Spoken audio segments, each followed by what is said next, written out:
السلام عليكم ورحمة الله وبركاته. إن الحمد لله نحمده ونستعينه ونستغفره ونعوذ بالله من شرور أنفسنا ومن سيئات أعمالنا من يهده الله فلا مضل له ومن يضلله فلا هادي له وأشهد أن لا إله إلا الله وحده لا شريك له وأشهد أن محمدا عبده ورسوله أما بعد إن أصدق الحديث كتاب الله وأحسن الهدي هدي محمد صلى الله عليه وسلم وشر الأمور محدثاتها وكل محدثة بدعة وكل بدعة ضلالة وكل ضلالة في النار. رب اشرح لي صدري ويسر لي أمري واحلل عقدة من لساني يفقهوا قولي ربي زدني علما.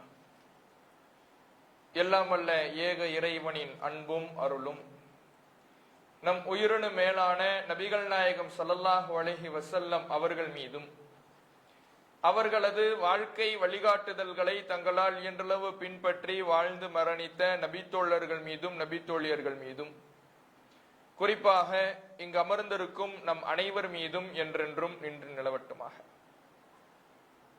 கண்ணியத்துக்குரிய எல்லாம் வல்ல அல்லாஹ்வின் நல்லடியார்களே, வரலாற்று சுவடுகளில் வழி தவறிய பிரிவுகள் என்ற தலைப்பின் கீழாக கடந்த சில நாட்களாக மார்க்கத்தின் அடிப்படை கொள்கைகளை பற்றிய தகவல்களையும் ஹவாரிஜிகள் என்ற வழிதவறிய பிரிவினரிடத்தில் இருந்த தவறான கொள்கைகளை பற்றியும் நாம் அறிந்து வருகிறோம். அந்த வகையில் நேற்றைய தினம் குர்ஆனுடைய வசனங்களை வைத்து நாம் ஒரு முடிவை எடுப்பதாக இருந்தால் என்னென்ன அடிப்படைகளை எல்லாம் கவனிக்க வேண்டும், வழிகேட்டிற்கு செல்பவர்கள், தவறான முடிவை நோக்கி செல்பவர்கள் குர்ஆனிலிருந்து ஒரு முடிவை எடுக்கும் பொழுது சில அடிப்படைகள் தெரியாத காரணத்தினால் தவறான முடிவுகளுக்கும் வழிகட்ட கொள்கைக்கும் சென்று விடுகிறார்கள். எந்த வழிகட்ட கொள்கைகள் நம் முன்னால் தங்களுடைய கொள்கை என்று அவர்கள் ஒரு ஆதாரத்தை முன்வைத்தாலும் கூட எது நேர்வழி எது வழிகேடு என்று நாம் பிரித்தறிவதற்கு குர்ஆனிலிருந்து நாம் முடிவெடுப்பதற்கான அடிப்படைகள் என்ன என்பதை நாம் தெரிந்திருந்தால் ஹவாரிஜிகளுடைய கொள்கை மட்டுமல்ல, எந்த ஒரு வழிகட்ட கொள்கைகள் நம் முன்னால் வைக்கப்பட்டாலும் அதை நாம் பிரித்து அறிந்து விடலாம் என்கின்ற அடிப்படையில் அந்த அடிப்படைகளையும் நாம தெரிந்து கொண்டோம். அந்த வகையில் இன்றைய தினம் அதனுடைய தொடர்ச்சியாக ஹவாரிஜிகள் ஹதீஸ்கள் விஷயத்திலே எப்படி நடந்து கொண்டார்கள் என்பதையும் மார்க்கம் அதற்கு தொடர்பாக நமக்கு என்ன வழிகாட்டுகிறது என்பதையும் நாம தெரிந்து கொள்ள வேண்டும். முதலில் ஹதீஸ் என்பது நபிகள் நாயகம் ஸல்லல்லாஹு அலைஹி வஸல்லம் அவர்களுடைய சொல் செயல் அங்கீகாரம், இதைத்தான் நாம ஹதீஸ்ங்கிறோம். அல்லாஹுடைய தூதர் அவர்கள் இறைவனிடமிருந்து இறை செய்தியாக திருமறை குர்ஆனை நமக்கு எடுத்து சொன்னார்கள். அந்த திருமறை குர்ஆன் சஹாபாக்களால் மனனம் செய்யப்பட்டது. இந்த திருமறை குர்ஆனுக்கு விளக்கமாக நபிகள் நாயகம் ஸல்லல்லாஹு அலைஹி வஸல்லம் அவர்களுடைய சொல் செயல் அங்கீகாரம் என்ற ஹதீஸையும் இறைவன் அமைத்து தந்திருக்கிறான். இந்த நபிகள் நாயகத்தின் சொல்லும் செயலும் அங்கீகாரமும் அவர்களுடைய சுய விருப்பத்தின் அடிப்படையில் அமைந்தது கிடையாது. நபிகள் நாயகம் ஸல்லல்லாஹு அலைஹி வஸல்லம் அவர்கள் ஒரு விஷயத்தை மார்க்கமாக நமக்கு போதிக்கிறார்கள் என்றால், ஒரு விஷயத்தை நமக்கு செய்து காட்டுகிறார்கள் என்றால், தனக்கு முன்னால் நடந்த ஒரு விவகாரத்தை மார்க்கமாக நபிகள் நாயகம் அங்கீகரிக்கிறார்கள் என்றால் அது நபிகள் நாயகம் தன்னுடைய சுய விருப்பத்தின் அடிப்படையில் எடுக்கின்ற முடிவு கிடையாது. அது அல்லாஹ்விடமிருந்து அவர்களுக்கு அருளப்பட்ட இறை செய்தி. திருமறை குர்ஆன் எப்படி இறை செய்தியோ அதுபோல மற்றொரு இறை செய்தி தான் ஹதீஸ். அல்லாஹ் திருமறை குர்ஆனிலே சொல்லுகிறான், வமா யன்திகு அனில் ஹவா இன் ஹுவ இல்லா வஹ்யு யூஹா. இந்த நபி மனோ இச்சைப்படி பேச மாட்டார். இவர் பேசுவது, இந்த நபிகள் நாயகம் ஸல்லல்லாஹு அலைஹி வஸல்லம் அவர்கள் உங்களுக்கு சொல்லி தருவதெல்லாம் அவர்களுடைய மனதில் தோன்றுவதை பேசுவது கிடையாது. தன்னுடைய ஆசாபாசங்களை உங்களிடத்தில் மார்க்கமாக போதிப்பது கிடையாது.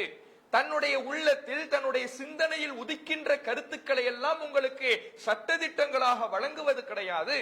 இந்த நபி பேசுவது இன்ஹுவ இல்லா வஹ்யு யுஹா, அறிவிக்கப்படுகின்ற வஹி செய்தியே தவிர வேறில்லை. அது இறைவனிடமிருந்து அருளப்பட்ட செய்தி. அல்லாஹ் சொல்லிக் கொடுத்த அடிப்படையில் தான் நபிகள் நாயகம் உங்களுக்கு போதிக்கிறார்கள். அல்லாஹ் சொல்லிக் கொடுத்த அடிப்படையில் தான் நபிகள் நாயகம் தன்னுடைய செயல்பாடுகளை அமைத்துக் கொள்ளுகிறார்கள். அல்லாஹுடைய வேத அறிவிப்பின் அடிப்படையில், வஹியின் அடிப்படையில் தான் நபிகள் நாயகம் உங்களுக்கு அங்கீகாரத்தை கொடுக்கிறார்கள். இப்படி நபிகள் நாயகம் ஸல்லல்லாஹு அலைஹி வஸல்லம் அவர்களுடைய ஹதீஸ்களும் சொல் செயல் அங்கீகாரமும் அல்லாஹுடைய இறை செய்தியின் அடிப்படையில் அமையப்பெற்றதுதான் என்பதை நாம தெளிவாக புரிந்து கொள்ள வேண்டும். ஏன்னா ஹதீஸை பற்றி அல்லாஹ் ரப்பல் ஆலமீன் சொல்லுகின்ற பொழுதே லிதுபய்யின லின்னாஸி மா நுஸில இலைஹிம், இந்த ஹதீஸ் அல்லாஹுடைய தூதர் அவர்களுக்கு, நபிகள் நாயகம் ஸல்லல்லாஹு அலைஹி வஸல்லம் அவர்களுக்கு ஒரு வஹி செய்தியை நாம அருளினோம். அந்த வஹி செய்தி எதற்காக? இல்லா லிதுபய்யின லின்னாஸி மா நுஸில இலைஹிம், இந்த மக்களுக்கு எந்த செய்தி அருளப்பட்டதோ, மக்களுக்கு குர்ஆன் அருளப்பட்டு இருக்கிறது. நபிகள் நாயகம் ஸல்லல்லாஹு அலைஹி வஸல்லம் அவர்களுக்கு திருமறை குர்ஆன் என்கின்ற ஒரு வகை செய்தி ஒட்டுமொத்த அகில மக்களுக்குமான வழிகாட்டியாக தரப்பட்டிருக்கிறது. இப்படி மக்களுக்கான வழிகாட்டியாக தரப்பட்டிருக்கிற திருமறை குர்ஆனை நபியே நீங்கள் மக்களுக்கு தெளிவாக விவரிக்க வேண்டும் என்பதற்காக இன்னொரு செய்தியையும் உங்களுக்கு தந்திருக்கிறோம். குர்ஆனை விவரிப்பதற்காக, குர்ஆனை விளக்குவதற்காக, குர்ஆனுக்கு விளக்கமாக அமைவதற்காக நபி ஸல்லல்லாஹு அலைஹி வஸல்லம் அவர்களுடைய வாழ்க்கையை அல்லாஹ் இறை செய்தியாக அமைத்திருக்கிறான். இறை செய்தியின் அடிப்படையில தான் ரசூலுல்லாஹ் பேசி இருக்கிறாங்க. இறை செய்தியின் அடிப்படையில தான் ரசூலுல்லாஹ் செயல்பட்டு இருக்கிறாங்க. இறை செய்தியின் அடிப்படையில தான் ரசூலுல்லாஹ் அங்கீகாரங்களை வழங்கி இருக்கிறார்கள் என்பதை இந்த வசனத்தின் மூலமாகவும் நாம தெரிந்து கொள்ளலாம். அப்ப நபிகள் நாயகம் ஸல்லல்லாஹு அலைஹி வஸல்லம் அவர்களுக்கு அல்லாஹ்விடமிருந்து அருளப்பட்ட செய்தி இரண்டு விதங்களில் வழங்கப்பட்டு இருக்கிறது. ஒன்று, ஜிப்ரீல் அலைஹிஸ்ஸலாம் அவர்களின் மூலமாக இறைவனிடமிருந்து அல்லாஹ்வுடைய தூதர் அவர்களுக்கு தரப்பட்ட செய்தியான திருமறை குர்ஆன். இன்னொன்று, நபிகள் நாயகம் ஸல்லல்லாஹு அலைஹி வஸல்லம் அவர்கள் ஒரு விஷயத்தை பேசுகிற பொழுது, நபிகள் நாயகம் ஸல்லல்லாஹு அலைஹி வஸல்லம் அவர்கள் ஒரு செயலை செய்கிற பொழுது, நபிகள் நாயகத்துக்கு முன்னால் ஒரு விவகாரம் நடக்கின்ற பொழுது அதை ரசூலுல்லாஹ் அங்கீகரிக்கின்ற பொழுது அல்லாஹ்வுடைய தூதர் அவர்களுக்கு இறைவனின் புறத்தில் இருந்து வரக்கூடிய அனுமதியான மற்றொரு வகை. இப்படி இறை செய்தி என்பது இரண்டு விதங்களில் நபிகள் நாயகம் ஸல்லல்லாஹு அலைஹி வஸல்லம் அவர்களுக்கு வழங்கப்பட்டிருக்கிறது என்பதை நாம் அடிப்படையாக புரிந்து கொள்ள வேண்டும். அப்ப திருமறை குர்ஆனும் இறை செய்தி, ஹதீஸ்களும் இறை செய்தி. திருமறை குர்ஆனும் அல்லாஹ்விடமிருந்து வந்தது, ஹதீஸ்களும் அல்லாஹ்விடமிருந்து வந்தது. இப்ப ஹதீஸ்களும் அல்லாஹ்விடமிருந்து வந்தது, திருமறை குர்ஆனும் அல்லாஹ்விடமிருந்து வந்ததுன்னா அல்லாஹ்விடமிருந்து வந்த செய்திகளுக்கு மத்தியில முரண்பாடு இருக்குமா? அல்லாஹ்வுடைய செய்தியில முரண்பாடு இருக்குமான்னு கேட்டா முரண்பாடு இருக்காது. ஏன்னா அல்லாஹ் எல்லாவற்றையும் அறிந்தவன், யாவற்றையும் தெரிந்தவன், எல்லா காலங்களையும் தெரிந்தவன், எல்லா காலங்களையும் தெரிந்தவன், எல்லாவற்றையும் அறிந்தவன், தவறுகளுக்கு அப்பாற்பட்டவன், மறதிக்கு அப்பாற்பட்டவனிடமிருந்து இரண்டு செய்திகள் வருகின்ற பொழுது இரண்டும் ஒன்றுக்கொன்று முரண்படாது. அல்லாஹுடைய செய்தி என்பதற்கான அடையாளமே முரண்பாடுகளுக்கு அப்பாற்பட்டதாக இருப்பதுதான் அது இறைவனுடைய செய்தி என்பதற்கான அடையாளமே என்பதையெல்லாம் நாம இதற்கு முன்னால் பேசிய அந்த பகுதிகளிலேயே அதற்கான ஆதாரங்களை நாம் என்ன செஞ்சிருந்தோம், சொல்லியிருந்தோம். அப்ப அல்லாஹுடைய செய்தி என்றால் முரண்பாடு வராது. இப்ப குர்ஆனு வஹி செய்தின்னு நம்ம புரிந்து கொண்டோம், ஹதீஸ்களும் வஹி செய்தின்னு புரிந்து கொண்டோம். இந்த இரண்டும் நமக்கு எப்படி கிடைக்கப்பட்டிருக்குதுங்கிறதையும் நம்ம தெரிஞ்சுக்கணும். நம்மளை எப்படி அடைந்து இருக்குது.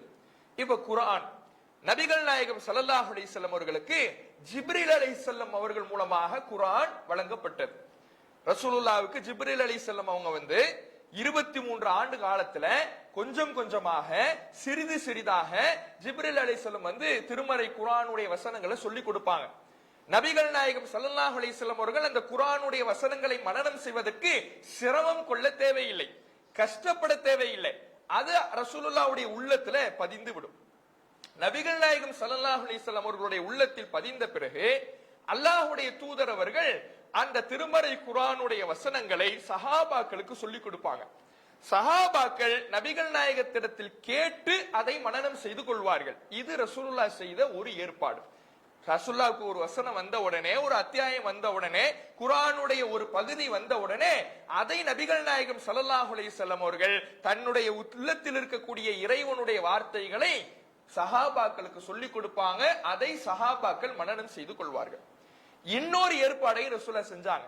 நபிகள் நாயகம் ஸல்லல்லாஹு அலைஹி வஸல்லம் அவர்களுக்கு எழுத படிக்க தெரியாது என்பதனால குர்ஆனுடைய வசனங்கள் அருளப்படுகின்ற பொழுது அவ்வப்போது எழுத்தர்களை அழைத்து அல்லாஹ்வுடைய தூதரவர்கள் குர்ஆனுடைய வசனங்களை எழுதியும் வைத்திருக்கிறார்கள்.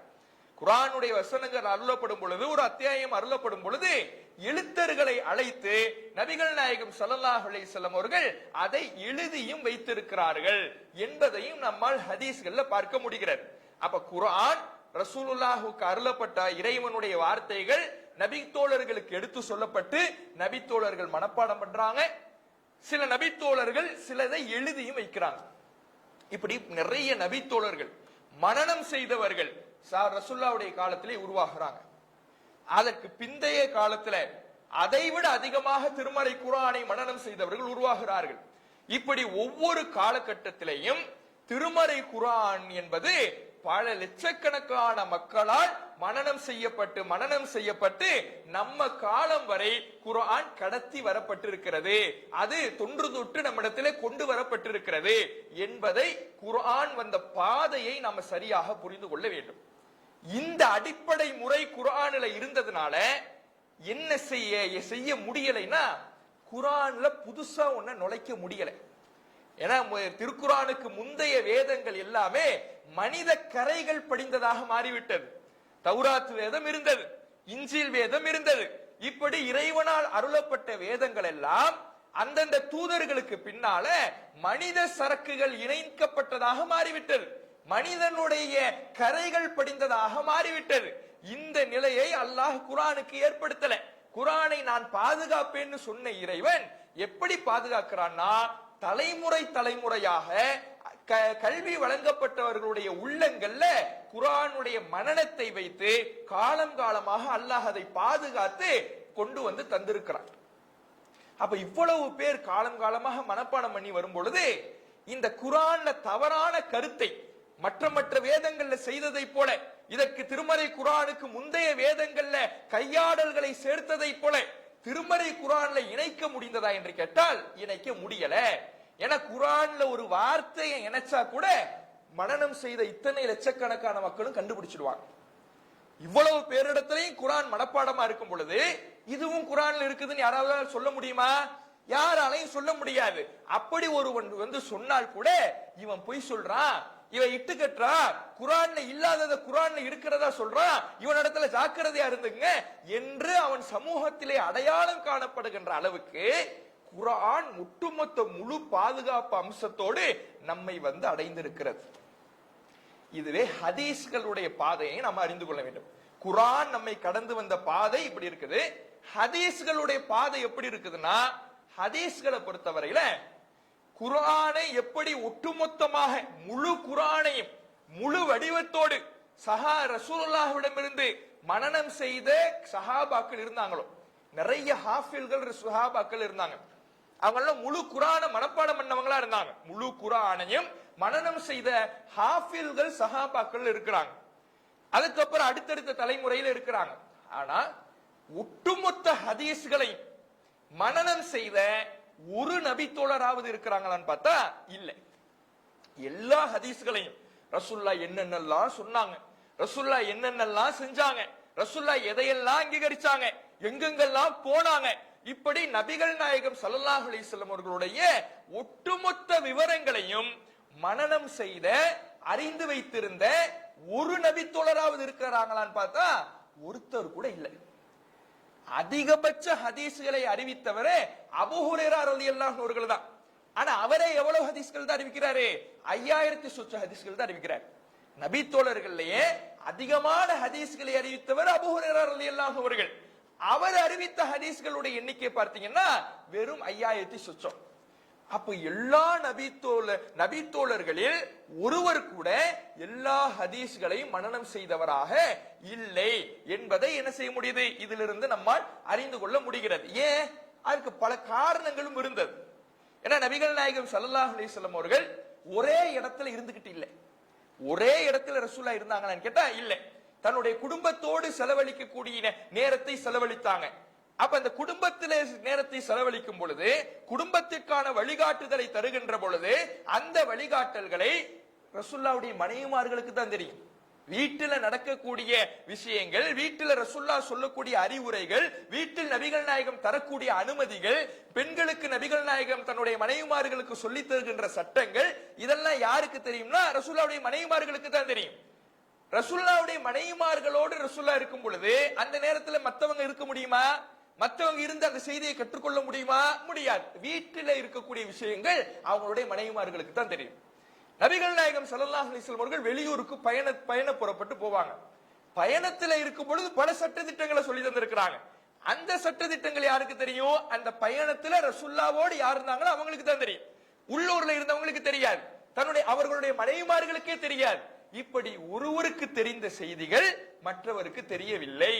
நபி தோழர்களில் எல்லா ஹதீஸ்களையும் எல்லா நபி வழிகளையும் அறிந்த ஒரு நபி தோழர் கூட கிடையாது என்பதை இந்த வரலாற்று நிகழ்வுகளிலிருந்து பார்க்க முடிகிறது.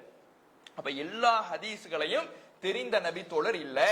எல்லா குர்ஆன் வசனங்களையும் அறிந்தவர்கள் இருந்தாங்க. முழு குர்ஆனை மனனம் செஞ்சவங்க இருந்தாங்க. ஆனா முழு ஹதீஸ்களையும் தெரிந்தவர்கள் நபி தோழர்களில் ஒருவர் கூட கிடையாது. இப்ப என்ன ஆகுது? குர்ஆன ரசூல்லா மனப்பாடமும் பண்ண வச்சாங்க, எழுதவும் வச்சாங்கன்னு பார்த்தோம்ல. அது மாதிரி ஹதீஸ்களை சரி மனப்பாடம் தான் பண்ண வைக்க முடியல, எல்லா ஹதீஸ்களும் எல்லா நபித்தோழருக்கும் தெரியத்தான் செய்யல, எழுதவாவது ரசூல்லா வச்சாங்களா? எழுதுவதற்காவது அனுமதி கொடுத்தாங்களான்னு கேட்டா எழுதுவதற்கும் ரசூல்லா அனுமதி கொடுக்கல. இன்னும் சொல்ல போனா ஆரம்ப காலகட்டங்கள்ல நபிகள் நாயகம் ஸல்லல்லாஹு அலைஹி வஸல்லம் அவர்கள் ஹதீஸ்களை எழுதி வைப்பதற்கு தடைதான் போட்டாங்க. லா தக்துபு அன்னி, நீங்கள் என்னிடமிருந்து கைரல் குர்ஆன், குர்ஆன் அல்லாத செய்திகளை எழுதாதீங்க. என்னிடமிருந்து நான் உங்களுக்கு இரண்டு விதமான செய்திகளை சொல்றேன். ஒன்னு குர்ஆனையும் சொல்றேன், ஹதீஸ்களையும் சொல்றேன். குர்ஆனை எழுதி வச்சுங்க, குர்ஆன் அல்லாத மற்றொன்றை ஹதீஸ்களை நீங்கள் எழுதி வைக்காதீர்கள். வமன் கத்தப அன்னி கைரல் குர்ஆன், குர்ஆன் அல்லாத ஹதீஸ்களை யார் எழுதி வைத்திருக்கிறாரோ ஃபல்யம்ஹு, அவர் அதை அழித்து விடட்டும் என்று நபிகள் நாயகம் ஸல்லல்லாஹு அலைஹி வஸல்லம் அவர்கள் சொன்ன செய்தியை முஸ்லிமில பார்க்கிறோம். அப்ப நபிகள் நாயகம் ஸல்லல்லாஹு அலைஹி வஸல்லம் அவங்க ஆரம்ப காலகட்டத்துல ஹதீஸ்களை எழுதுறதுக்கே தடை போட்டாங்க. அதுக்கு ஒரு காரணமும் இருந்துச்சு. என்ன காரணம்னா, ஆரம்ப அந்த குர்ஆன் என்பது சிறிது சிறிதாக தான் அருளப்பட்டுக்கிட்டு இருந்துச்சு. சிறிது சிறிதாக அருளப்படுகின்ற திருமறை குர்ஆன் அது கொஞ்சம் கொஞ்சமாக எழுதி வைக்கப்படுது. இப்ப அன்னைக்கு இன்றைக்கு இருக்கக்கூடிய வசதிகள்லாம் கிடையாது எழுதி வைப்பதற்கு.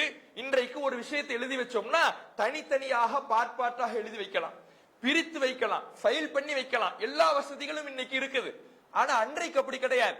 மரப்பட்டையில, பலகையில, தோல்ல, இது போன்ற விஷயங்கள்ல தான் அன்னைக்கு எழுதுவாங்க. அப்படி எழுதும் பொழுது இப்ப குர்ஆனையும் எழுதிக்கிட்டு வராங்க, ரசூல்லா சொன்ன ஹதீஸையும் எழுதுனாங்கன்னு வைங்களேன், ஒன்னு இன்னொன்னோடு குழம்பிடும். குர்ஆன்ல உள்ளதுதான் ஹதீஸ்னு விளங்கிக்குவாங்க. குர்ஆனையும் எழுதிக்கிட்டு வராங்க, ஹதீஸையும் எழுதிக்கிட்டு வராங்க. இந்த ரெண்டும் ஒண்ணுதான், ரெண்டுமே குர்ஆன்ல உள்ள வசனம் தான் குழம்பிடுவாங்க.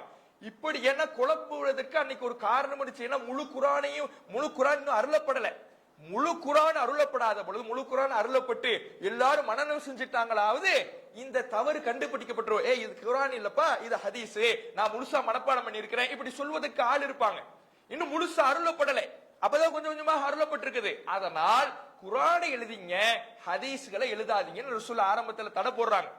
பிற்காலத்துலதான் நபிகள் நாயகம் ஸல்லல்லாஹு அலைஹி வஸல்லம் அவர்கள் ஹதீஸ்களை எழுதுவதற்கு அனுமதி கொடுக்கிறாங்க. அதற்கு பிறகும் பெரும்பாலும் ஹதீஸ்களை என்ன செய்யப்படல, எழுதவும் படல. அப்ப ஹதீஸ்கள் எல்லா ஹதீஸ்களை மனனம் செய்த ஒரு நபித்தோழர் கூட கிடையாது. ஹதீஸ்கள் எழுதப்படாமவும் இருக்கிறது.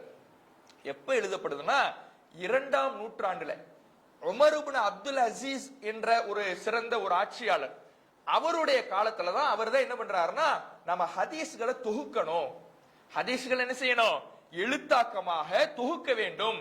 ஏன்னா ஹதீஸ்களை தெரிஞ்சவங்க எல்லாம் கொல்லப்படுறாங்க. இன்றைய குழப்பமான காலகட்டத்தில் ஹதீஸ்கள் நம்ம விட்டு போயிடுமோன்னு பயமா இருக்குது. இதை எழுத்தாக்கம் செய்ய வேண்டும், தொகுக்க வேண்டும் என்று அவர்தான் அதற்கான வேலையை 2ஆம் நூற்றாண்டுல தான் ஆரம்பிக்கிறார். அதனாலதான் அவருடைய ஆட்சி காலத்தை அசுரு ததுவீன் அப்படிம்பாங்க. ததுவீன்னா தொகுக்கிறது.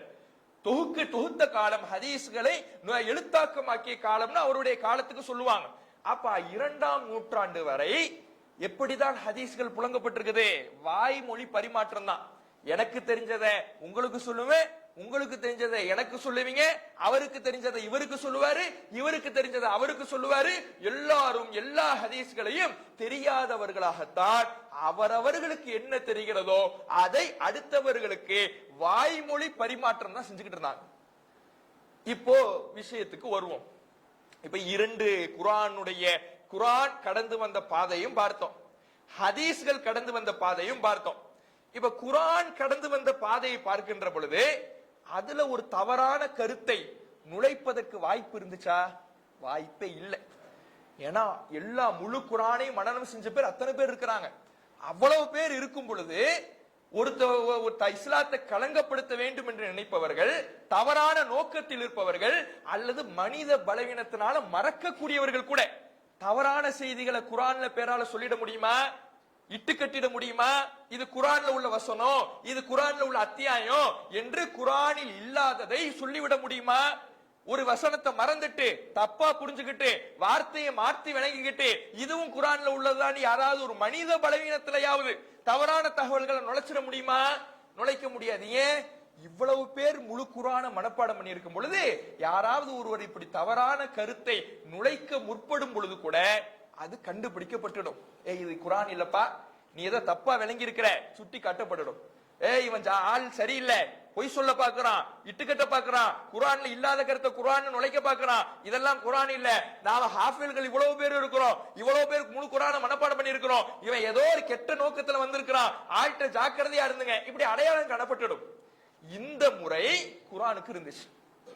இப்ப குர்ஆன்ல தவறான செய்திகள் நுழைக்க முடியல. இப்ப ஹதீஸ்களுக்கு வாங்க. ஹதீஸ்கள் கடந்து வந்த பாதையும் பார்த்தோம். அதுலதான் என்ன செய்ய ஆரம்பிக்கிறாங்க? இந்த நாம பார்த்தோம் குழப்பமான காலகட்டங்கள்ல எல்லாம் பார்த்தோம். அதற்கு பிறகு நபிகள் நாயகம் ஸல்லல்லாஹு அலைஹி வஸல்லம் அவர்களின் பெயரால் பல பொய்யான தவறான செய்திகளை எல்லாம் நுழைக்க ஆரம்பிக்கிறாங்க. எப்படி நுழைக்க ஆரம்பிக்கிறாங்க? ஒவ்வொரு கொள்கை உடையவர்களும் தங்களுக்கு சாதகமாக ரசூலுல்லாஹ் சொன்ன மாதிரி இட்டு கட்டிடுவாங்க. இப்ப உதாரணத்துக்கு ஷியா கொள்கை உள்ளவங்களா அலி ரலியல்லாஹு அன்ஹு அவர்களைத்தான் அல்லாஹ்வுடைய தூதர் அவர்கள் அடுத்த ஆட்சியாளராக நியமித்ததை போல ஒரு செய்தியை ரசூலுல்லாஹ் சொன்னதாக இட்டுக்கட்டி ஹதீஸ்கள்னு அறிவிக்க ஆரம்பிப்பாங்க. ஹதீஸ்கள் பேர்ல ரசூலுல்லாஹ் சொன்னாங்கன்னு ஷியா கொள்கையுடையவர்கள் தங்களுக்கு சாதகமாக ஹதீஸ்களை இட்டு கட்டுவாங்க. ஒரு வியாபாரி இருப்பாரு, தன்னுடைய வியாபாரத்துக்கு தக்கவாறு ஹதீஸ்களை இட்டு கட்டுவார். வியாபாரி தன்னுடைய வியாபாரம் நல்லா நடக்கணும். ஒரு காய்கறி வியாபாரியா அவர் என்ன பண்ணுவாரு? தன்னுடைய வியாபாரத்துக்கு தக்கவாறு சொரைக்கா திட்டா சொர்க்கம் போவாங்கல்ல, அது மாதிரி இதெல்லாம் என்ன இட்டு கட்டப்பட்டிருக்கிற செய்திகள். அவர் சொரைக்கா வியாபாரியா இருந்திருப்பாரு. சொரைக்கா வியாபாரம் நல்லா போகணும்னா என்ன சொல்றது? ஆஹா, நம்ம தொழுகையெல்லாம் ரொம்ப பின்னாடி போய்கிட்டு இருக்கு, சொரைக்கா திண்டாவது சொர்க்கத்துல போயிடுவோம் என்கின்ற ஆசையில் என்ன பண்ணுவாங்க? சொரைக்கா வாங்கி திம்பாங்க. அப்ப தன்னுடைய வியாபாரத்தை பெருக்கிறதுக்காக ரசூலுல்லாஹ் பேரை இட்டு கட்டுறாரு. மன்னர்கள் அன்னைக்கு இருந்தாங்கல்ல, அந்த மன்னர்கள் இடத்துல நல்ல பேரை பெறணுங்கிறதுக்காக இட்டு கட்டினாங்க. மன்னர் இடத்துல நல்ல பேரை பெறதுக்காக இட்டு கட்டுறதா என்ன? ரசூலுல்லாஹ் உங்களை பத்தி தான் முன்னறிவிப்பு செஞ்சாங்கிறது. ஏதாவது ஒரு மன்னன்ட்ட போய் காசுக்காக ரசூலுல்லாஹ் உங்களை பத்தி தான் முன்னறிவிப்பு செஞ்சாங்கன்னு இவரா இட்டு கட்டுறாரு. இப்படி இட்டுக்கட்டப்பட்ட செய்திகளை நபிகள் நாயகத்தின் பெயரால் நுழைக்க ஆரம்பிச்சாங்க. இஸ்லாத்தை களங்கப்படுத்துவதற்காக பல கருத்துக்களை நுழைச்சாங்க, பல தவறான செய்திகள் நுழைச்சாங்க.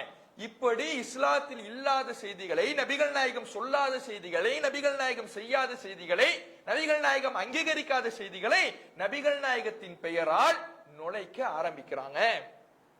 இது மட்டும் திட்டமிட்டு இப்படி பொய் சொல்லுகின்ற நிகழ்வுகளும் நடக்குது.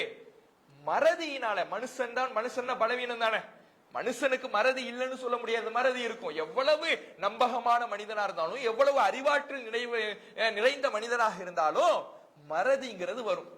தவறுதலாக விட்டு விடுகின்ற சூழல் வரும்.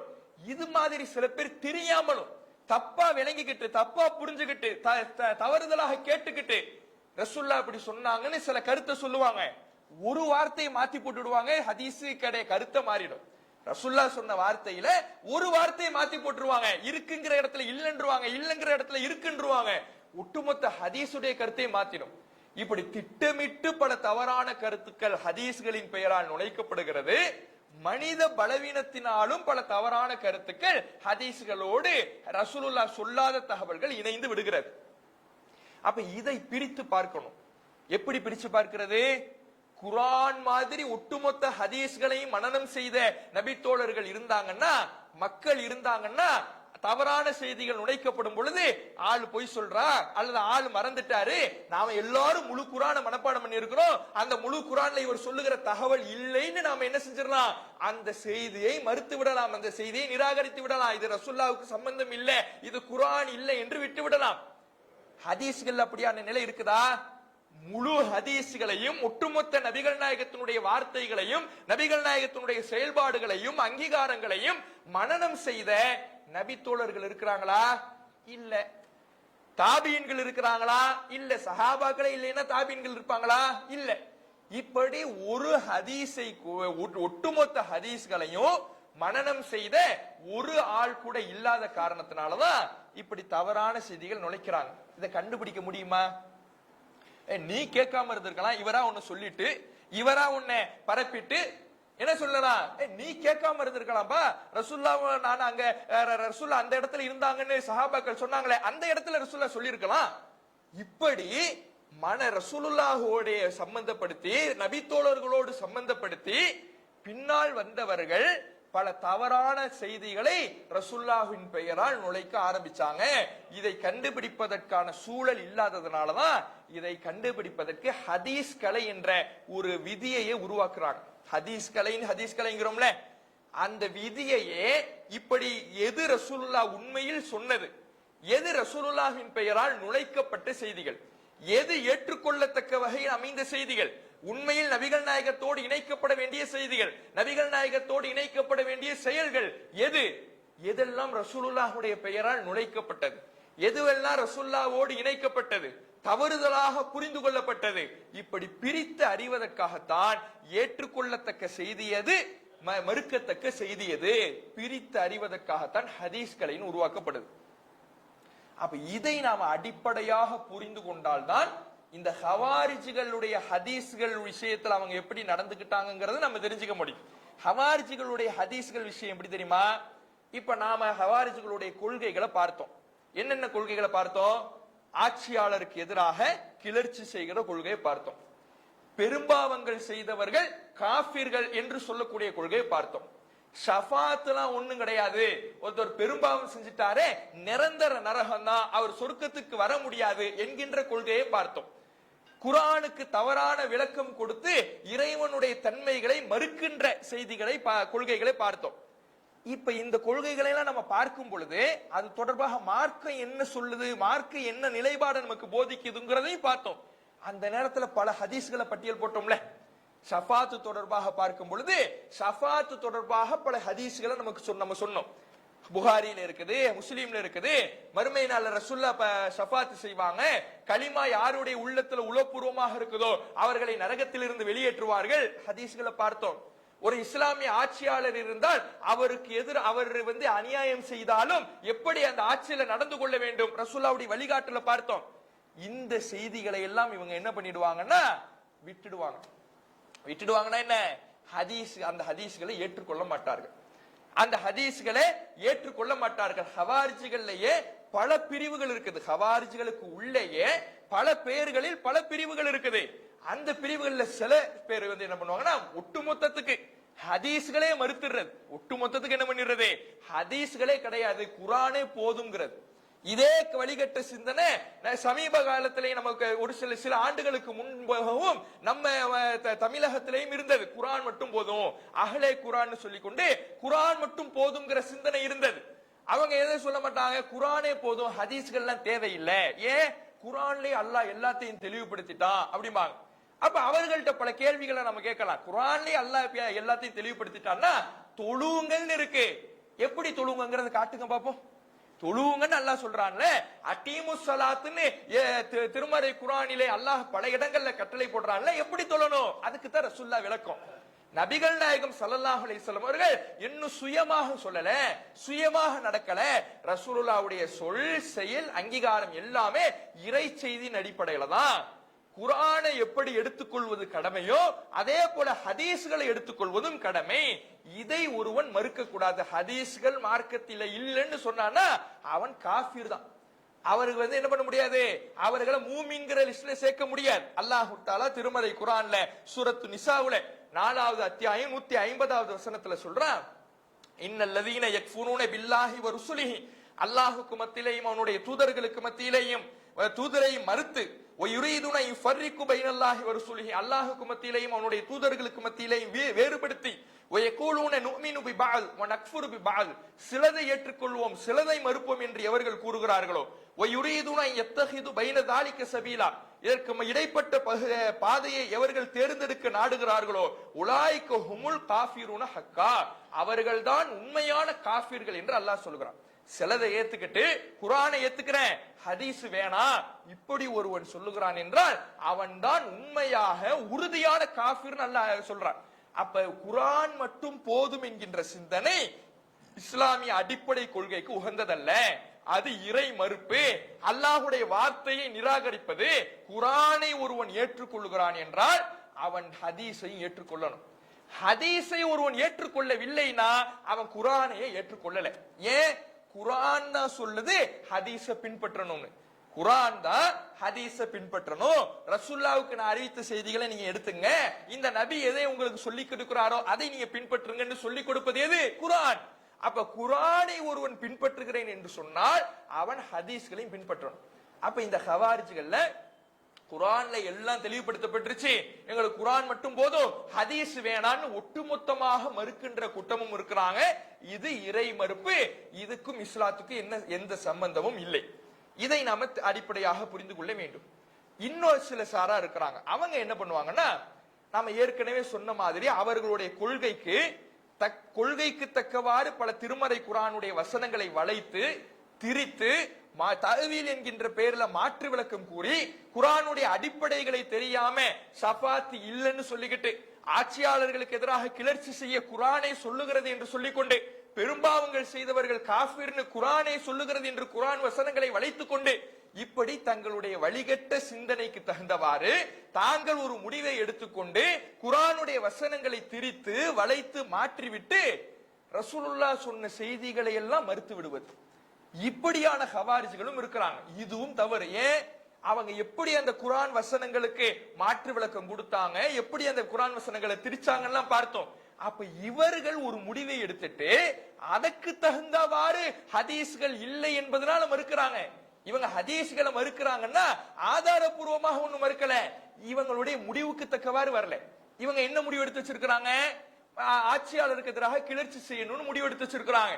ஆட்சியாளருக்கு எதிராக கிளர்ச்சி செய்ய வேண்டும் என்கின்ற முடிவை எடுத்துவிட்டு அப்போ ரசூலுல்லாஹ் ஆட்சியாளருக்கு கட்டுப்பட்டு நடக்கணும்னு சொல்வதையெல்லாம் மறுத்து விடுவது.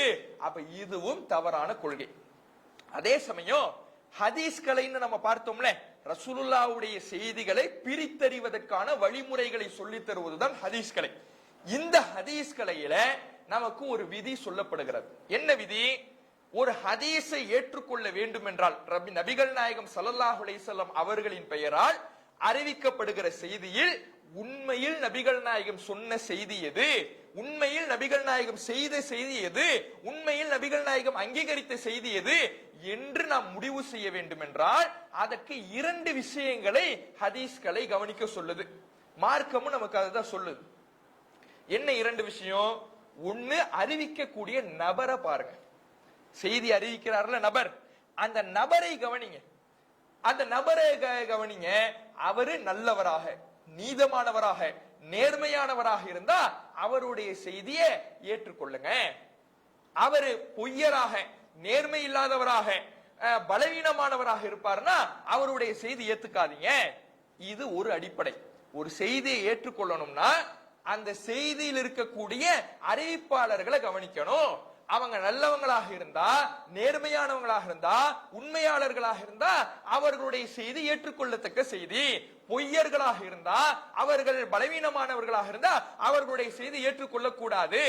இது ஹதீஸ்களினுடைய ஒரு பகுதி. இதை எல்லாரும் ஏத்துக்குவாங்க. இதை என்ன பண்ணுவாங்க? எல்லாரும் ஏத்துக்குவாங்க. இன்றைய காலத்திலையும் சரி எல்லாமே இதை ஏத்துக்குவாங்க. இதை எந்த அடிப்படையில் ஏத்துக்கிறாங்க? நபிகள் நாயகத்தின் பெயரால் பல தவறான செய்திகள் நுழைஞ்சிருக்குது. தவறிலிருந்து சரியை பிரித்து பார்ப்பதற்கு அறிவிக்கக்கூடிய நபர்களை பார்க்கிறோம். ஏன்னா ஹதீஸ்ங்கிற தலைமுறையா தானே கடந்து வந்திருக்கு. ரசூலுல்லாஹ் சஹாபாக்களுக்கு சொல்லுவாங்க, சஹாபாக்கள் தாபீன்களுக்கு சொல்லுவாங்க, தாபீன்கள் தபா தாபீன்களுக்கு சொல்லுவாங்க.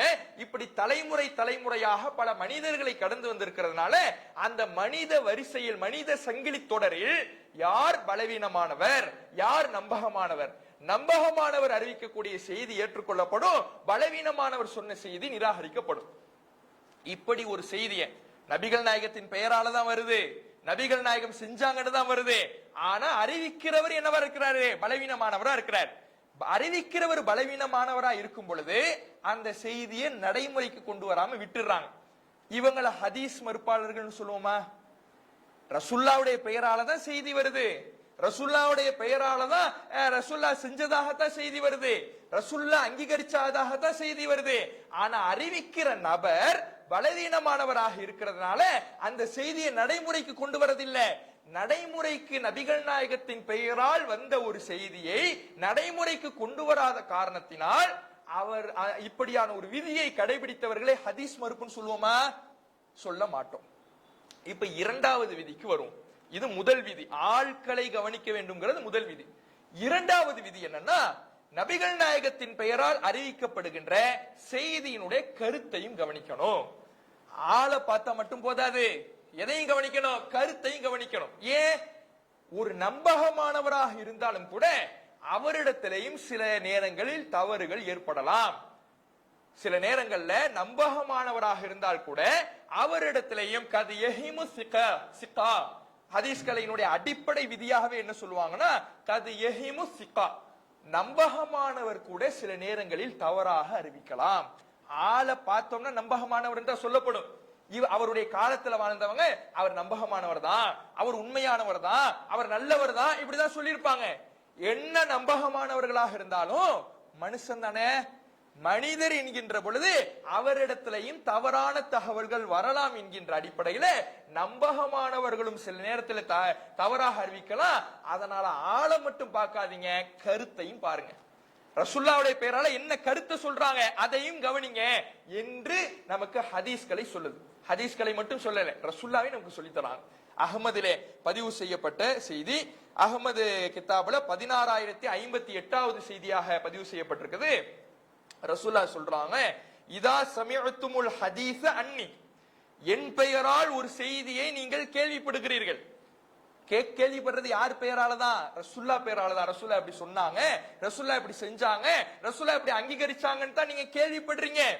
ஆனா துன்கிர்ஹு குலூபுக்கும், உங்களுடைய உள்ளங்கள் அந்த செய்தியை வெறுக்குது. ரசூலுல்லாஹ் போய் இப்படி செஞ்சிருப்பாங்களா, ரசூலுல்லாஹ் போய் இப்படி நடந்திருப்பாங்களா, இப்படி உங்களுடைய உள்ளங்கள் வெறுக்கிறது. வதன்ஃபிரு அஷ்ஆருக்கும் அபுஷாருக்கும், உங்களுடைய உணர்வுகள் அதை விட்டு விரண்டோடுகிறது. ரசூலுல்லாஹ் இப்படி செஞ்சிருக்க மாட்டாங்கன்னு உணர்வுகள் அந்த செய்தியை வெறுக்கிறது.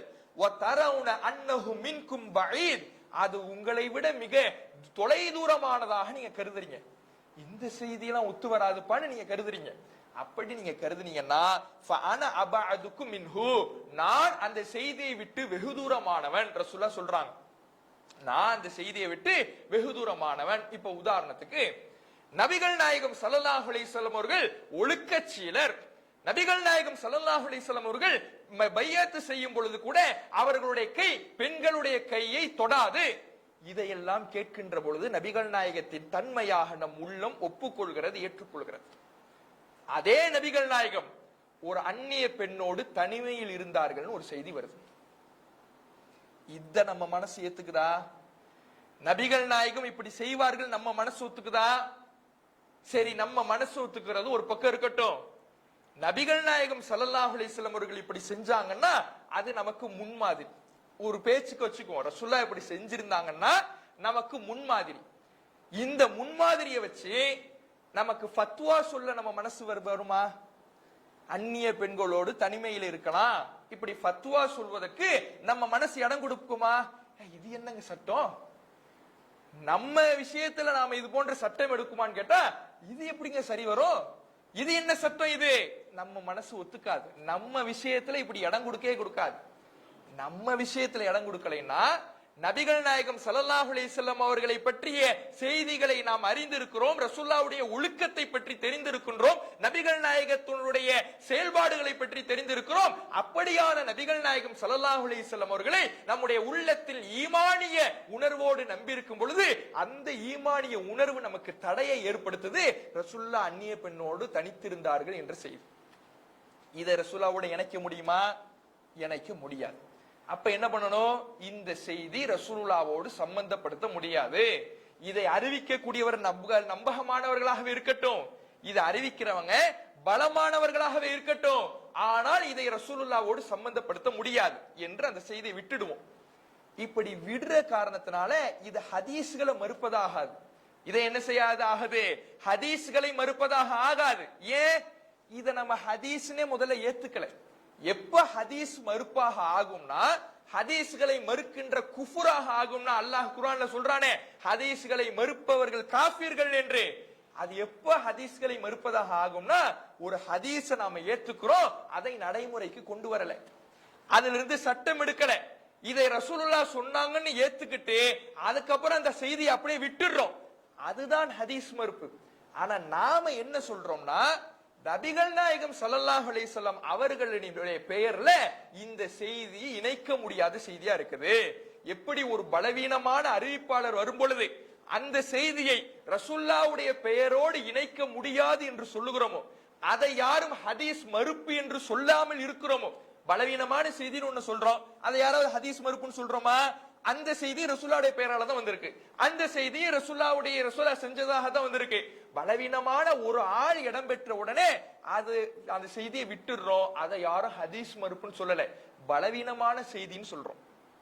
அதே மாதிரிதான் பலமான ஆட்கள் இருந்தாலும் செய்தி கருத்து ரசூலுல்லாஹ்வுடையோடு இணைக்க முடியாத வகையில் இருக்கும்னா அந்த செய்தி ஏற்றுக்கொள்ளத்தக்க செய்தி அல்ல. ஏன்னா ரசூலுல்லாஹ்வுடைய சொல் செயல் அங்கீகாரம்னா வஹி, குர்ஆனும் வஹி. குர்ஆன் என்கின்ற வஹியோடு நபிகள் நாயகம் சொன்னதாக செய்ததாக அங்கீகரித்ததாக வருகின்ற செய்தியை இணைத்து எந்த விதத்திலேயும் விளக்கம் கொடுக்க முடியாத வகையில் இருக்குதுன்னா இந்த செய்தியை நம்பகமானவர்கள் அறிவித்திருந்தாலும் அது அடிப்படைக்கு முரணாக இருக்குது. வஹியிலே முரண்பாடு வராது. குர்ஆனும் வஹி, ஹதீஸும் வஹினா இந்த ரெண்டும் வஹின்னு நம்ம முடிவு செய்யும் பொழுது முரண்பாடு இருக்க கூடாது. ஆனா ரசூலுல்லாஹ்வுடைய செயல்னு ஒரு செய்தி அறிவிக்கப்படுது, அது குர்ஆன்ல ரசூலுல்லாஹ்வுடைய தன்மையாக சொல்லப்பட்டிருக்கிற வசனங்களுக்கு மாற்றமா இருக்கு. அப்ப ரெண்டத்தையும் மோத விடுறதா இல்ல பலவீனமான செய்தி எப்படி முடிவெடுக்கிறோமோ, ஒரு ஆளு சரியில்லை உடனே அந்த செய்தி எப்படி விட்டுடுறோமோ, நடைமுறைக்கு எடுத்துக்க மாட்டேங்கிறோமோ, ரசூலுல்லாஹ்வோடு அதை இணைக்க மாட்டோமோ, அது போல இந்த ரசூலுல்லாஹ்வுடைய பெயரால் இணைக்க முடியாத தவறான கருத்து வரும்பொழுதும் அதை விட்டுடணுமா? அதை விட்டு விடுவதற்கு தான் ரசூலுல்லாஹ் சொல்றாங்க, ஃபஅன அபஅதுகு மின்ஹு, நான் அந்த செய்தியை விட்டு வெகு தூரமானவன்.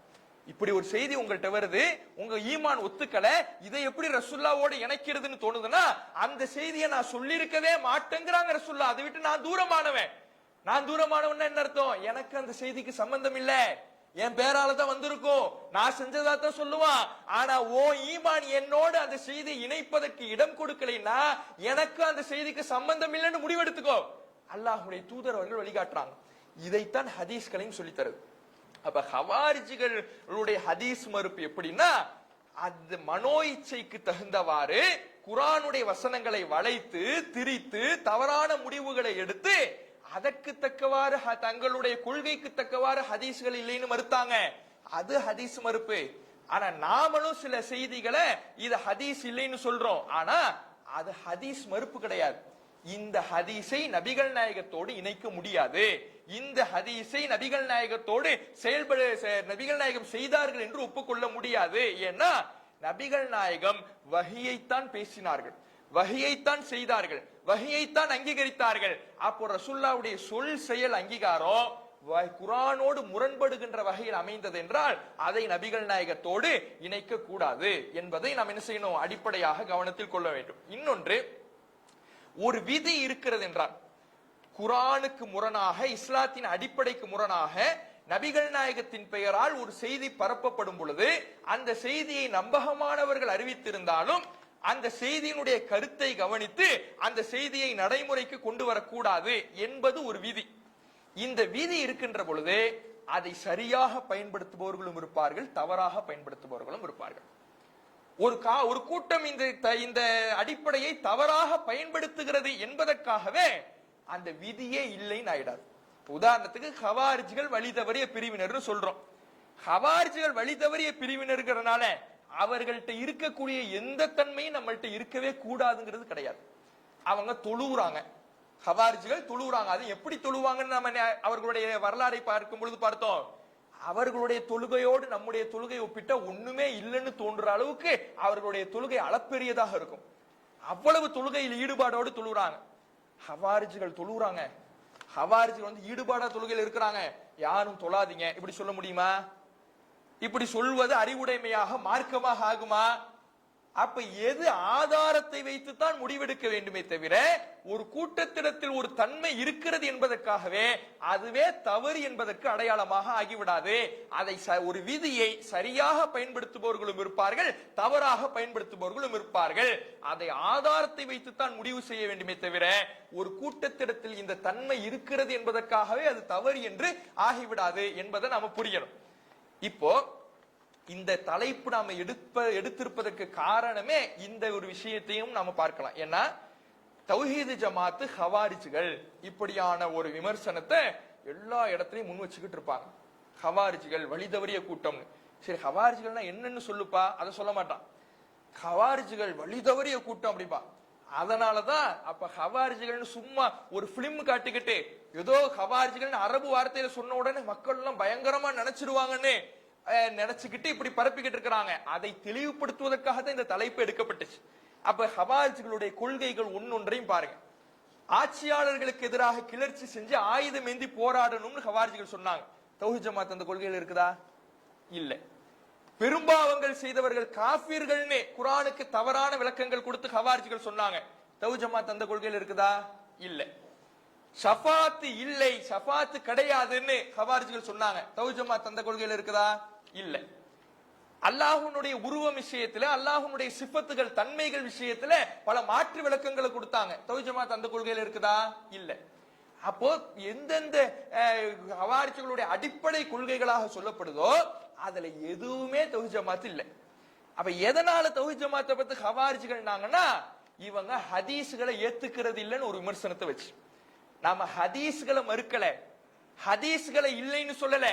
ரசூலுல்லாஹ்வுடைய பெயரால ஒரு செய்தி வருகிறது, இதை ஹதீஸ் என்று ரசூலுல்லாஹ்வோடு இணைக்க முடியாது, அவ்வளவுதான்.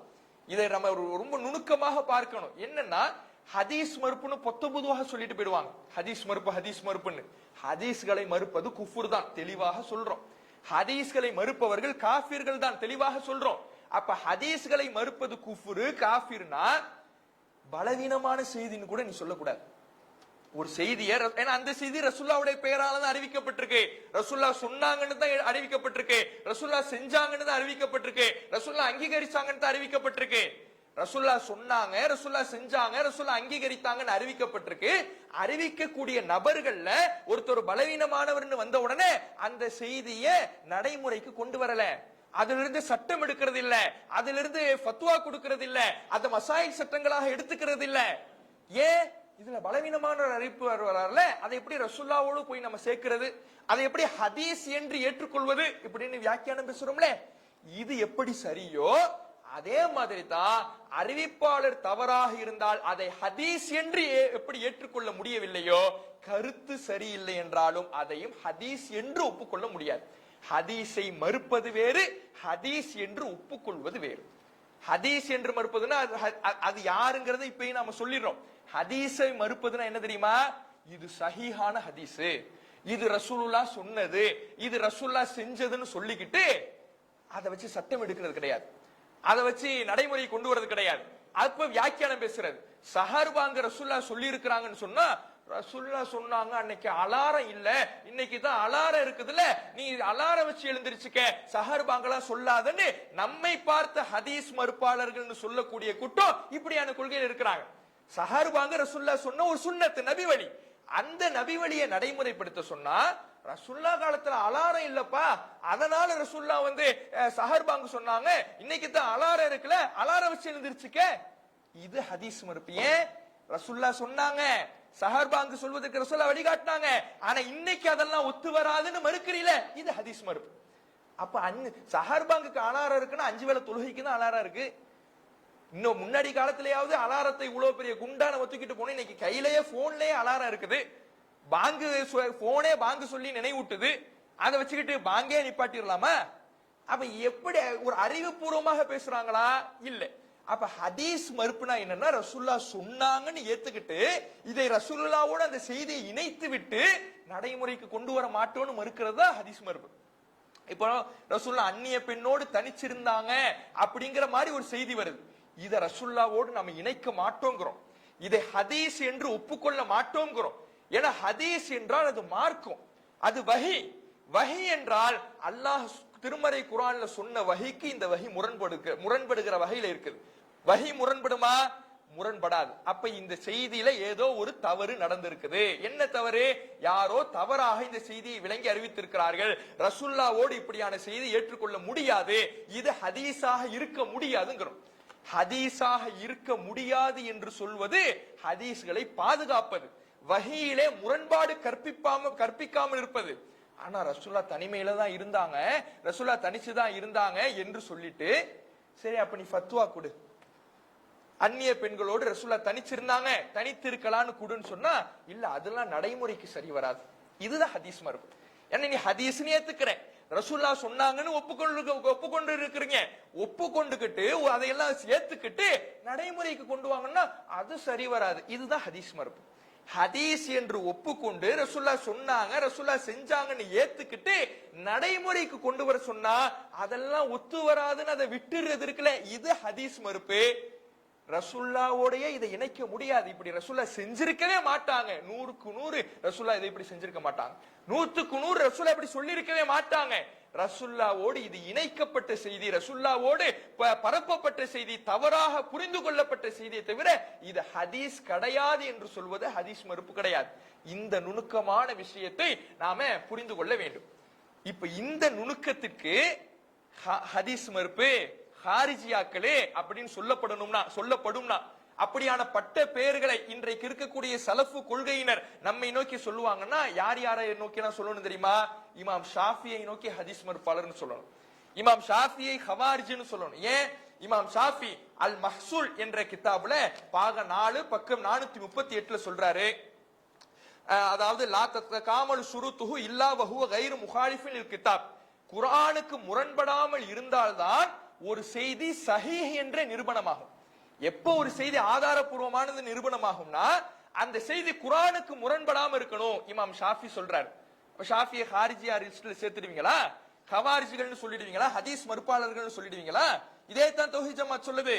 அதே மாதிரி இமாம் ஷாஃபியை இன்னொரு கிதாபுல இஹ்திலாஃபுல் ஹதீஸ்ங்கிற கிதாபுல சொல்றாரு, ஒமா வாஃபக லாஹிர கிதாபில்லாஹி மினல் ஹதீஸ், ஏதாவது ரசூலுல்லாஹ்வுடைய பெயரால் அறிவிக்கப்பட்ட ஒரு ஹதீஸ் அல்லாஹ்வுடைய வேதத்தின் வெளிப்படை கருத்துக்கு தோதுவாக இருந்தால் அதுதான் உறுதிப்படுத்துவதற்கு ஏற்றமான செய்தி. தோதுவாக இருந்தாதான் அது ஹதீஸ், குர்ஆனுக்கு ஒத்த வகையில் இருந்தாதான் ஹதீஸ், இல்லைன்னா அது ஹதீஸ் கிடையாது. இமாம் ஷாஃபி சொல்றார்.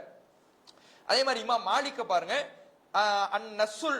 நஸ்ஸுல் காமில் அப்படிங்கிற புத்தகத்துல 231வது பக்கம், அதாவது எருத்துல் ஆஹாத ஜமாத்துன், ஹதீஸ்களை ஒரு பெரும் கூட்டமே நிராகரித்திருக்கிறார்கள். ஹதீஸ் ரசூலுல்லாஹ்வுடைய பெயரால் அறிவிக்கப்பட்ட செய்திகள், உண்மையான ஹதீஸ்களை மறுக்கிறது கிடையாது, ரசூலுல்லா பெயரால் அறிவிக்கப்பட்டிருக்கும், ஆனா கருத்து தப்பா இருக்கும். அப்படியான செய்திகளை ஒரு கூட்டத்தாரே வேணாம்னு நிராகரிச்சிருக்கிறாங்க, ரசூலுல்லாஹ்வோட இணைக்கல, ஹதீஸ்னு ஒத்துக்கல. அவங்க முக்கியமானவர் யாரு? மின்ஹும் மாலிக் இமாம். ஃபி மவாதிஇ தஆருதுஹா உஸூல் ஷர்அ், அதாவது மார்க்கத்தினுடைய அடிப்படைகள் அந்த செய்திகளுக்கு முரணாக இருக்கும். மார்க்கத்தினுடைய அடிப்படைகள் அந்த செய்திகளுக்கு முரணாக இருக்கும் பொழுது இவங்க எல்லாம் அந்த செய்தி ஏற்றுக்கொள்ளாமல் இருந்திருக்கிறாங்க. இமாம் குர்துபி தஃப்சீர் துறையில மிக பிரபலமான ஒரு இமாம், அவர் சொல்றாரு, வல் ஹபரு இதா கான முகாலிஃபன் லி கிதாபில்லா, ஒரு செய்தி அல்லாஹ்வுடைய வேதத்திற்கு முரண்பாடாக அமையும் என்றால் லா யஜூசுல் அமலு பிஹி, அதை கொண்டு நடைமுறைப்படுத்துவது கூடாது. அல்லாஹுடைய ரசூல் பேர்ல ஒரு செய்தி வருது. ஆனா அந்த செய்தி எப்படி இருக்கு? குர்ஆனுக்கு நேர்முரணா இருக்குது. அதை நடைமுறை கொண்டு வராதீங்க. இந்த ஹதீஸ் இல்ல. இமாம் குர்துபி சொல்வது அவருடைய தஃப்சீருல் குர்துபில பாகம் 12 பக்கம் 213. இமாம் இப்னுல் ஜௌசி இவருடைய கருத்து மிக அழகான கருத்து, கவனிக்கப்பட வேண்டிய கருத்து. இவர் ஒரு புக்கு தொகுக்கிறார். அந்த புக்குடைய பேரே மௌதுஆத், இட்டுக்கட்டப்பட்ட செய்திகள். மார்க்கத்தின் பெயரால ரசூலுல்லாஹ்வுடைய பெயரால என்னென்ன செய்திகள் இட்டுக்கட்டப்பட்டிருக்கதோ அதையெல்லாம் தனி புத்தகமாக தொகுத்து இமாம் இப்னுல் ஜௌசி ஒரு புத்தகத்தை தொகுத்திருக்கிறார். அந்த புத்தகத்தினுடைய முன்னுரையில அவர் பல தகவல்களை, பல அடிப்படைகளை கொண்டு வரார். என்ன அடிப்படைனா, இந்த கித்தாப்ல எந்தெந்த செய்திகளை எல்லாம் இட்டுக்கட்டப்பட்டது நாம முடிவெடுத்திருக்கிறோம், எந்தெந்த அடிப்படையில முடிவெடுத்திருக்கிறோம், அப்படியான ஷர்த்துகளை, அடிப்படைகளை கொண்டு வரார். அதுல அவர் சொல்றாரு, அலா தரா, இப்னுல் ஜௌசி தன்னுடைய மௌதுஆத் என்ற புத்தகத்துல பாகம் 1 பக்கம் 106, அலா தரா, நீ பார்க்க வேண்டாமா, அன்னஹு லவ் இஜ்தமா ஹல்குன் மின சிகாத், நம்பகமானவர்களிலிருந்து ஒரு பெரும் கூட்டம், ஃபஅக்பரு அன்னல் ஜமல கத் தஹல ஃபி சம்மில் ஹியாத், ஊசி துவாரத்திலே ஒட்டகம் நுழைந்தது என்று நம்பகமானவர்களிலிருந்து ஒரு பெரும் கூட்டமே அறிவித்தாலும்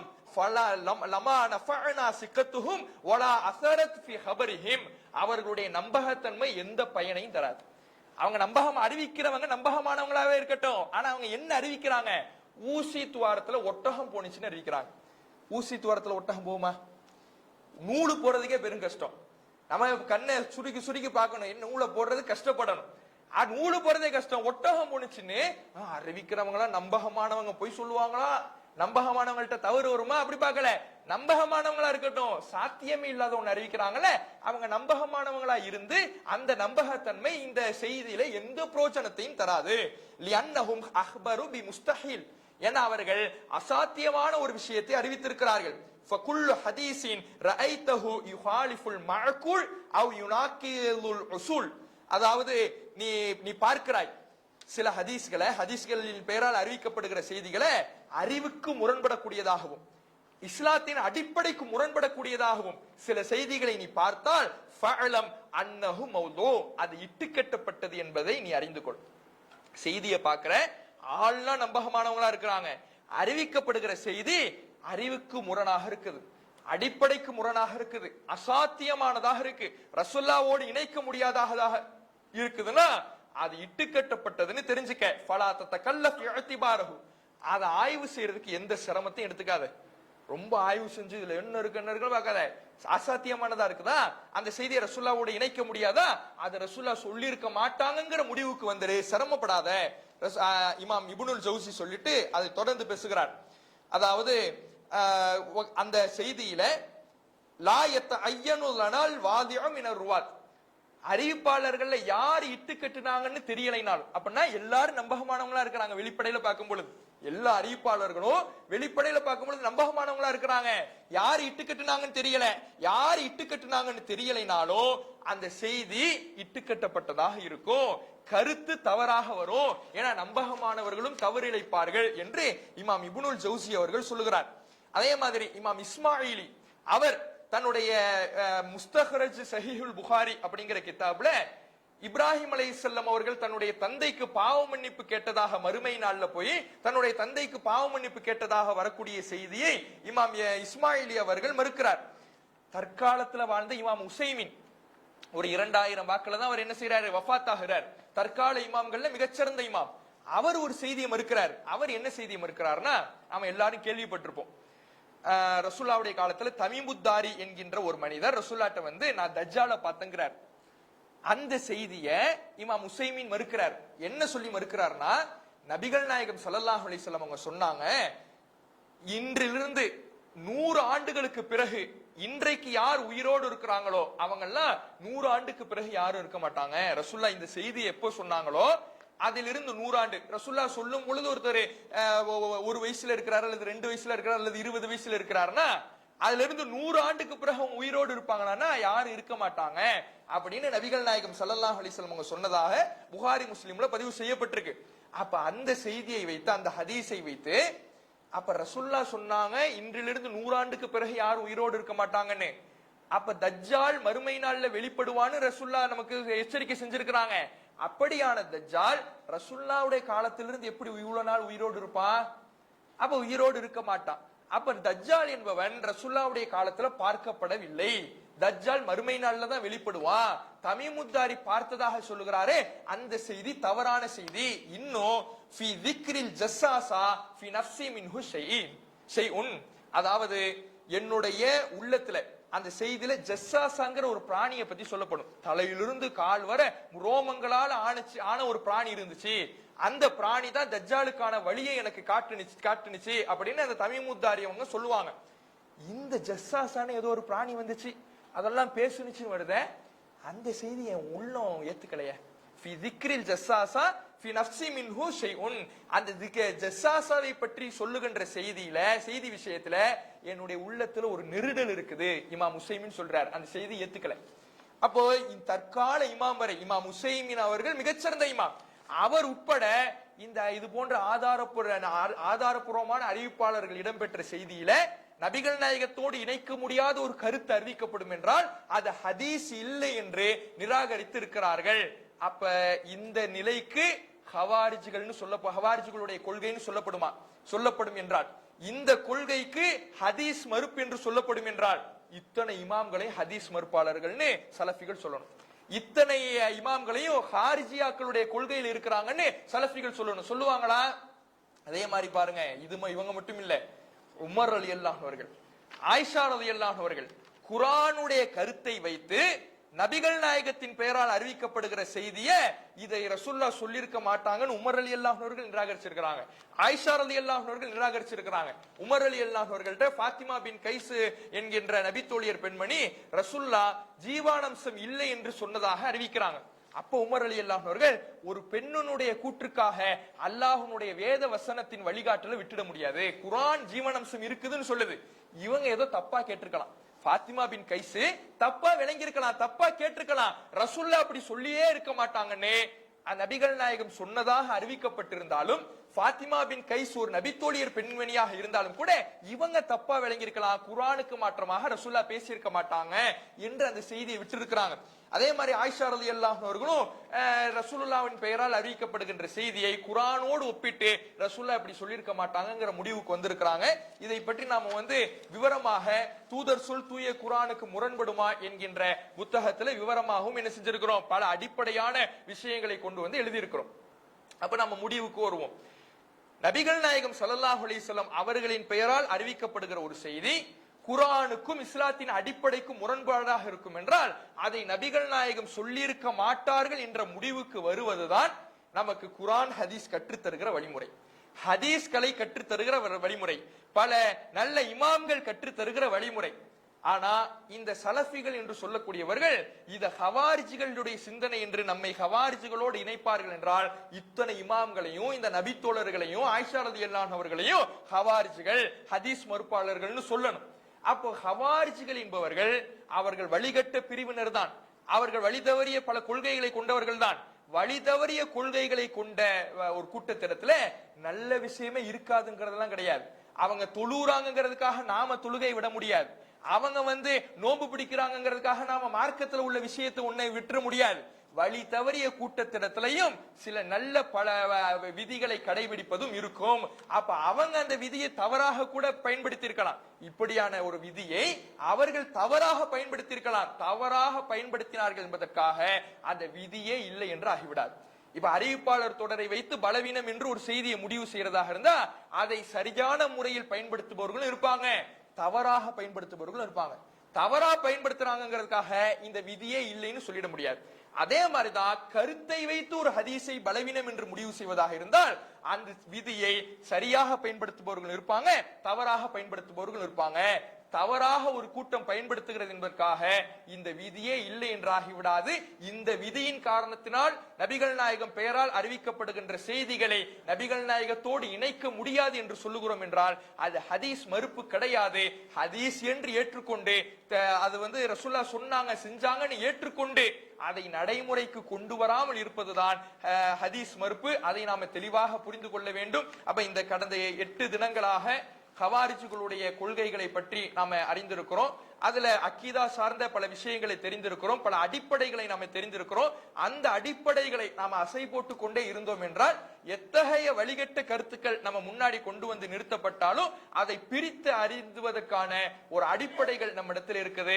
அதை வைத்து அல்லாஹ் ரப்பல் ஆலமீன் நம்மை நேர்வழியில் செலுத்துவானாக என்று பிரார்த்தித்து எனது உரையை நிறைவு செய்கின்றேன். வாஹிரு தாவானா அல்ஹம்துலில்லாஹி ரப்பில் ஆலமீன். அஸ்ஸலாமு அலைக்கும் வரஹ்மத்துல்லாஹி வபரகாத்துஹு.